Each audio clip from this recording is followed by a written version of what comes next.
हाय, मेरा नाम नीरज है। आज के इस वीडियो में आपका स्वागत है। आज हम लोग बात करने वाले हैं कि रिएक्ट डेवलपर बनने के लिए क्या स्टेप्स, क्या टॉपिक्स और क्या प्रोसेस हम लोगों को फॉलो करना चाहिए। इसके पहले मैंने एक वीडियो बनाया था how to become a dot net developer. आप लोगों ने काफ़ी प्यार दिया और बहुत सारे कमेंट आ रहे थे कि रिएक्ट डेवलपर बनने के लिए क्या स्टेप हम लोगों को फॉलो करना चाहिए।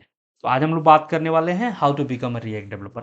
अगर आप हमारे यूट्यूब चैनल पे पहली बार आए हैं तो चैनल को सब्सक्राइब जरूर करिएगा और इस वीडियो को देख रहे हैं ना तो मैं रिक्वेस्ट करूंगा कि पूरा वीडियो जरूर देखिएगा। और अगर आपके कुछ थॉट्स और कुछ कमेंट्स होते हैं तो कमेंट बॉक्स के माध्यम से आप लोग हम तक पहुंचा सकते हैं अपनी बातों को। तो चलिए स्टार्ट करते हैं। Here is step by step guide to become React developer. सबसे पहले ना एक्चुअली समझना होगा रिएक्ट क्या होता है। रिएक्ट जो होता है ना जावा स्क्रिप्ट और एचटीएमएल का कॉम्बिनेशन होता है। यहाँ हम लोग जेएसएक्स फाइल बनाते हैं, ठीक है। ये जो जेएसएक्स फाइल होता है ये एचटीएमएल प्लस जेएस का कॉम्बिनेशन होता है। तो रिएक्ट डेवलपर बनने के लिए ना आपको एचटीएमएल और जेएस दोनों आने चाहिए। तो सबसे पहला जो टॉपिक्स है ना how to become a React developer का, learn the basics of JavaScript. सबसे पहले आपको जावास्क्रिप्ट के बेसिक आने चाहिए। कहीं डीप में नहीं जाना है, कहीं डिटेल में नहीं घुसना है, बस बेसिक चीजें। जैसा कि आपकी स्क्रीन पे दिख रहा है कि आपको डेटा टाइप का ज्ञान होना चाहिए, आपको वेरिएबल्स के बारे में पता होना चाहिए, आपको फंक्शंस कैसे लिखते हैं पता होना चाहिए, आपको इफ एल्स स्टेटमेंट्स लूप्स के बारे में पता होना चाहिए, ऑब्जेक्ट्स एंड एरे के बारे में पता होना चाहिए। ऑब्जेक्ट्स एंड एरे में अगर मैं आपको कुछ चीज़ें अगर मैं आपको ऐड करके बताऊं कि इसमें डी स्ट्रक्चरिंग का एक टॉपिक होता है, डी स्ट्रक्चरिंग आना चाहिए। Object D structuring, array D structuring, यहीं पे आता है कि मैप फंक्शन का ज्ञान आपको होना चाहिए। तो देखिए कहीं बहुत डिटेल में नहीं जाना है, बहुत बेसिक में जाना है। बिकॉज एक बार बेसिक ज्ञान आपको हो जाएगा ना तो मैं अश्योर करता हूँ कि डिटेल और डीप लेवल की जो अंडरस्टैंडिंग है ना वो आप खुद ब खुद करके जाओगे, ठीक है। तो सबसे पहला जो टॉपिक है learn the basis of JavaScript. Basis मैंने इसीलिए लिखा है कि बेसिस का मतलब बहुत कम चीजें। लाइक सिंपल सा आप जावास्क्रिप्ट में देखिए कि वेरिएबल कैसे क्रिएट करते हैं, लेट यूज करते हैं, वेर यूज करते हैं। तो इसमें आप देख सकते हो ना, इसमें कॉन्स्ट भी है, कॉन्स्ट जो है लेटेस्ट वन है। तो ये सब चीज़ें ना बेसिक अगर आप यूट्यूब पे भी सर्च करोगे ना तो आपको मिल जाएगा, दो तीन चार ब्लॉग्स मिलेंगे। वहाँ पे आप अंडरस्टैंडिंग ले सकते हो कि बेसिक क्या क्या आएगा। तो जब बेसिक ज्ञान आपको हो जाएगा ना जावास्क्रिप्ट में, आप प्रोजेक्ट समझ जाओगे, जावास्क्रिप्ट के टॉपिक्स जो है आप कवर कर लोगे। तो जो दूसरा स्टेप आता है ना, get familiar with HTML and CSS. Because जो जीएसएक्स रिएक्ट में जो जीएसएक्स फाइल हम लोग बनाते हैं जो कि एचटीएमएल और जावास्क्रिप्ट का कॉम्बिनेशन होता है, तो आपको एचटीएमएल और सीएसएस का भी ज्ञान होना चाहिए। अब देखिए एचटीएमएल में क्या पढ़ना है। सिंपल एचटीएमएल में जो सबसे बेस्ट साइट है मैं अगर बताऊं, आप W3 स्कूल पे जाके ना, W3 स्कूल पे एचटीएमएल सर्च करेंगे ना तो वन बाई वन वहाँ स्टेप आता है, तो वहां से आप लोग पढ़ सकते हैं।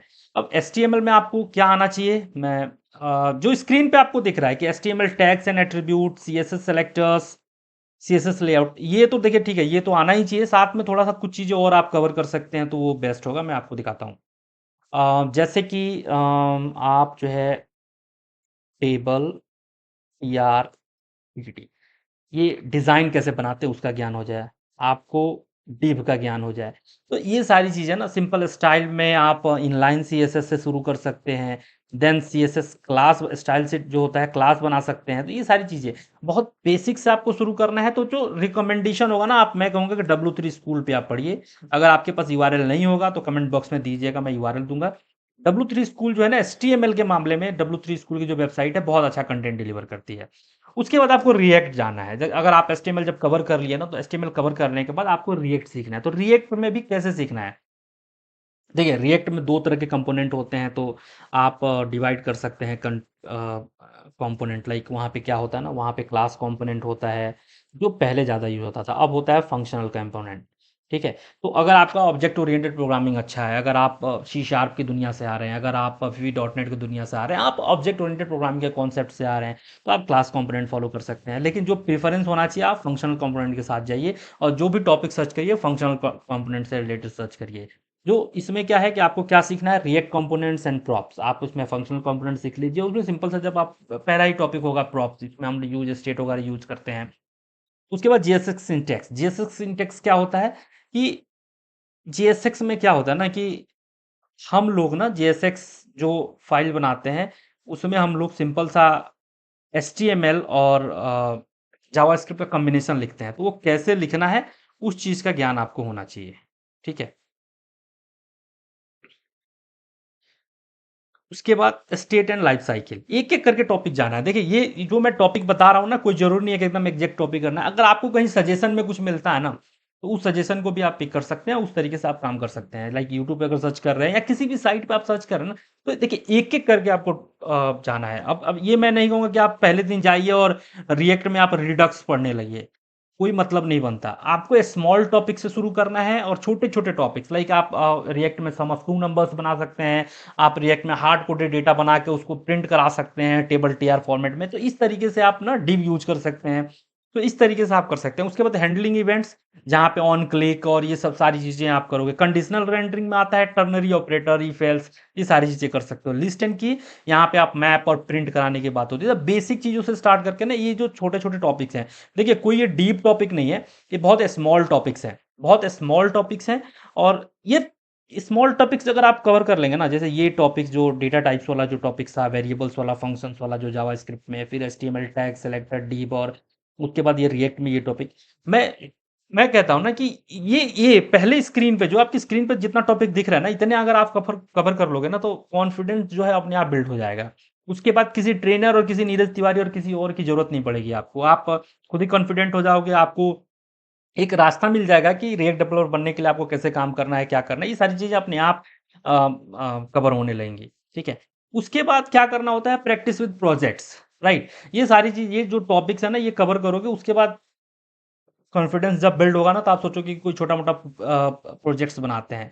अब प्रोजेक्ट्स में डिफरेंट प्रोजेक्ट्स हैं। आप जो है वेदर ऐप बना सकते हो, आप जो है क्रूड ऑपरेशन कर सकते हो कस्टमर के लिए, आप इन्वेंटरी मैनेजमेंट बना सकते हो। आप ये छोटी-छोटी चीज़ें जो आप आपके डेली लाइफ का हिस्सा है। आप जाते हो ना किसी ग्रोसरी पे, आप ग्रोसरी खरीदते हो, उस तरह का कुछ इन्वेंटरी आइटम बना सकते हो। वेदर देखते हो ना कि वेदर की एपीआई आती है, उस तरीके से आप कर सकते हो, राइट? हाँ, यहाँ तो लिखा भी है, एक टू डू लिस्ट एप्लीकेशन, ये वेदर ऐप, ये मूवी सर्च ऐप, ये चैट एप्लीकेशन, इस तरीके से आप ना छोटे-छोटे टॉपिक्स कवर कर सकते हो। और जब छोटे-छोटे टॉपिक्स कवर करोगे ना, तो मैं कहता हूँ ना, मैं श्योरिटी देता हूँ ना, कॉन्फिडेंस बिल्डअप होगा और आपको खुद ब खुद पता लगने लगेगा कि जावास्क्रिप्ट कैसे काम कर रहा है। आप जावास्क्रिप्ट के डीप में जाने लगोगे, आप एचटीएमएल के सेलेक्टर्स में डीपली जाने लगोगे कि कौन-सा टॉपिक कैसे काम कर रहा है। उसके बाद रिएक्ट में ना आप रिडक्स के साथ प्ले करोगे। क्योंकि स्टार्ट मिलना चाहिए। मैं बहुत सारे लोगों को जानता हूँ कि जो दूसरे ब्रांच से लाइक मैकेनिकल से आके यहाँ रिएक्ट डेवलपर बन के और अच्छे पैसे अर्न कर रहे हैं। तो ये सारी चीज़ें ना अपने आप कवर होती चली जाती हैं। बस आपको ज़रूरत है एक सही रास्ते की, आपको ज़रूरत है एक सही रोड मैप की। तो वो रोड मैप आपको दे रहा हूँ, वो स्टेप मैं आपको बता रहा हूँ कि आपको कैसे फ़ॉलो करना है। आपको जावास्क्रिप्ट के साथ जाना है, देन आपको एचटीएमएल के साथ जाना है। उसके बाद आपको रिएक्ट के छोटे-छोटे, स्मॉल-स्मॉल टॉपिक्स कवर करने हैं। उसके बाद आपको एक प्रोजेक्ट्स पे जाना है। अगर आपको ये नहीं कि आप यूट्यूब पे गए और देखे और पहले दिन से आप प्रोजेक्ट्स बनाना शुरू कर दिया और रिएक्ट डेवलपर हो जाओगे। ये गलती आप कभी मत करिएगा। पहले दिन से प्रोजेक्ट नहीं, पहले आप टॉपिक्स को समझो, पहले आप उसकी इम्पोर्टेंस को समझो। अब मैं कहूँ कि आप हमको बताओ कि 3 चीज़ें होती हैं। जावास्क्रिप्ट में फॉर लूप भी होता है, जावास्क्रिप्ट में फॉर ईच भी होता है, मैं और उसके बाद एक मैप भी है, ठीक है? आप वीडियो देखोगे और वो डायरेक्ट मैप यूज़ करेगा। आपको पता ही नहीं है कि वो काम फॉर से भी कर सकते हैं, वो काम फॉर ईच से भी कर सकते हैं, आप मैप यूज़ करने लगोगे। तो सबसे पहले समझना होगा कि मैप क्या करता है? फॉर ईच और मैप में डिफरेंस क्या है? दैट्स व्हाई मैं कह रहा हूँ कि आपको स्मॉल टॉपिक्स, आपको छोटे-छोटे टॉपिक्स कवर करने हैं, उसके बाद ये प्रोजेक्ट लेवल पे जाना है। प्रोजेक्ट लेवल पे भी जाना है तो बहुत छोटे प्रोजेक्ट आपको पिक करने हैं, राइट? उसके बाद you can find project idea on and inspiration on website like CodePen, GitHub. यहाँ पे ना डिफरेंट आपको आपको रेपो भी मिल जाता है, आपको प्रोजेक्ट्स में मिल जाते हैं। आप गूगल करोगे, सर्च करोगे ना तो गिटहब पे आपको बहुत सारे ओपन प्रोजेक्ट्स हैं। इवन मेरे गिटहब पे बहुत सारे प्रोजेक्ट्स हैं। तो इस तरीके से आप कर सकते हो। उसके बाद joining online community can help you to stay up to date on the latest React trends, meet other developers and find resources. Here are some online communities you can join. कुछ कम्युनिटीज़ जो हैं वो join करोगे ना तो motivation आता है। आप लिंक्डइन पे भी एक्टिव रख सकते हो, बहुत सारे रिएक्ट डेवलपर हैं। तो ये सारी चीज़ें जब टॉपिक कवर करोगे ना तो कितना टाइम लगेगा? अगर मैं जनरली बताऊँ कि ये जो है data types, variable, function, controls जो मैं बेसिक इसके बाद केवल यही टॉपिक नहीं, इसके बाद भी अगर कोई टॉपिक अगर आप पिक करते हो तो मैक्सिमम ये 10 डेज़ का टास्क है। 10 डेज़ में ना आप जावास्क्रिप्ट के एक्सपर्ट तो नहीं, ठीक है? लेकिन बिगिनर भी नहीं रहोगे, बीच वाले रहोगे, ठीक है? सेम वैसे ही एचटीएमएल भी 10 डेज़ आप आराम से कवर कर सकते हो, ठीक है। ये जो टॉपिक है रिएक्ट वाले जो टॉपिक है ना, रिएक्ट जेएसए के state and life cycle handling event condition running list of की, इसके अलावा 10-15 और टॉपिक्स हैं, सारे मैंने नहीं लिखे हैं। इसको अगर हम बताएं तो ये 20 डेज का कवर अप होगा, क्योंकि ऑलरेडी आपको जावास्क्रिप्ट आती है ना और एचटीएमएल आती है ना, तो ये टॉपिक आपके लिए बहुत आसान हो जाएंगे। 20 डेज का होगा। ठीक है। प्रोजेक्ट अगर बात करें, 4 या 5 छोटे-छोटे प्रोजेक्ट बना रहे हो, प्रोजेक्ट बनाने में आपको 5 दिन लग रहा है, 6 दिन लग रहा है, 5 दिन मान के चलिए ना, तो 4 प्रोजेक्ट बनाते हो तो 20 डेज का ये हो जाएगा। ठीक है। उसके बाद बचा क्या? 20, 20, 40 एंड 20, 60। मैंने 2 महीने में ना ये पूरी टॉपिक आपको कवर करा दी। 2 मंथ। ठीक है। उसके बाद हमने तो बोला, आप कहोगे कि आप तो 90 डेज बोले थे। भैया केवल ट्रेनिंग नहीं लेना है आपको। अगर आप ट्रेनिंग कर रहे हो ना, तो आपको इंटरव्यूज भी देने पड़ेंगे, आपको जॉब भी चाहिए। आप अगर फ्रेशर हो तो, अगर आप एक्सपीरियंस हो तब भी तो आपको जॉब चेंज करना है, तभी तो रिएक्ट पढ़ रहे हो। ठीक है। तो ये जो 30 डेज लिखा है ना मैंने, ये जो है प्रिपरेशन के लिए है। किस चीज का प्रिपरेशन? इंटरव्यू। इसमें क्या करना है आपको? आपको रिज्यूमे अपडेट करना है, उसमें अपना स्किल सेट रिएक्ट दिखाना है, और आपको रिएक्ट इंटरव्यू क्वेश्चन पढ़ने हैं। आपने टॉपिक्स तो कवर कर लिया, आपने प्रोजेक्ट्स तो बना लिए, भाई इंटरव्यू का प्रिपरेशन तो करना पड़ेगा। क्योंकि आपने जो प्रोजेक्ट बनाया ना, वो बिल्कुल इंटरव्यू से अलग है। आपने जो प्रोजेक्ट बना लिया ना, प्रोजेक्ट तो बना लिया, लेकिन इंटरव्यू जो क्वेश्चन आते हैं ना, वो डिफरेंट आते हैं। प्रोजेक्ट बनाना, डेवलपमेंट करना, सॉफ्टवेयर डेवलपर बन जाना और इंटरव्यू देना बिल्कुल डिफरेंट है। यहाँ पे आप क्या करते हो? मैप को यूटिलाइज करते हो। यहाँ पे आप फॉर लूप लिखते हो, यहाँ फॉर ईच लूप लिखते हो, लेकिन इंटरव्यू में क्या होता है? उसको एक्सप्लेन करना होता है, और जब एक्सप्लेन करते हो ना, तो क्रॉस क्वेश्चनिंग भी होती है। तो ये जो 30 डेज मैंने रखे हुए हैं ना, इंटरव्यू प्रिपरेशन के लिए रखे हुए हैं। जब आप 2 महीने का जो ये प्रिपरेशन है उसको करने के बाद, जो 30 डेज आप इंटरव्यू का प्रिपरेशन करोगे रिज्यूमे अपडेट करके, और जब आप इंटरव्यू दोगे, जब आप इंटरव्यू दोगे ना, तो आपकी जो स्टडी होगी, आपकी जो प्रिपरेशन में ना निखार आएगा। आपके जो ये 30 दिन का जो प्रिपरेशन है ना, उसमें निखार आएगा, और आप जो है ना, बहुत कॉन्फिडेंट फील करोगे। बहुत बहुत मतलब लगेगा कि आप अब आप जो है ना कर सकते हो। तो ये 30 डेज जो है ना, मेन टाइम होता है। इस 30 डेज में आपका कॉन्फिडेंस बिल्डअप होता है, तो इसलिए मैंने 90 डेज आपको रखा हुआ है। और देखो, मैं अगर बताऊं कि अगर आप फ्रेशर हो, अगर आप फ्रेशर हो और आप रिएक्ट आपको आता है, तो बहुत ज्यादा तो नहीं, आप इनिशियली 35 से 40 हजार रुपया पर महीने अर्न कर सकते हो। इस 3 महीने के कोर्स में 3 महीने अगर आपने सही से पढ़ लिया ना, और आपको टॉपिक्स का ज्ञान हो गया, आपने इंटरव्यू के लिए अपने आप को ब्रशअप कर दिया ना, और देखो, ऐसे नहीं, 3 या 4 प्रोजेक्ट्स तो आपको करने पड़ेंगे। ठीक है ना? अगर आपको प्रोजेक्ट्स का आइडिया नहीं है कि प्रोजेक्ट्स पे काम कैसे करते हैं, तो कोई आपको ये पैसे नहीं देने वाला। तो आपको प्रोजेक्ट्स का ज्ञान होना चाहिए। आप 3-4 प्रोजेक्ट्स बनाइए, इन्वेंटरी पे ज़रूर काम करिए।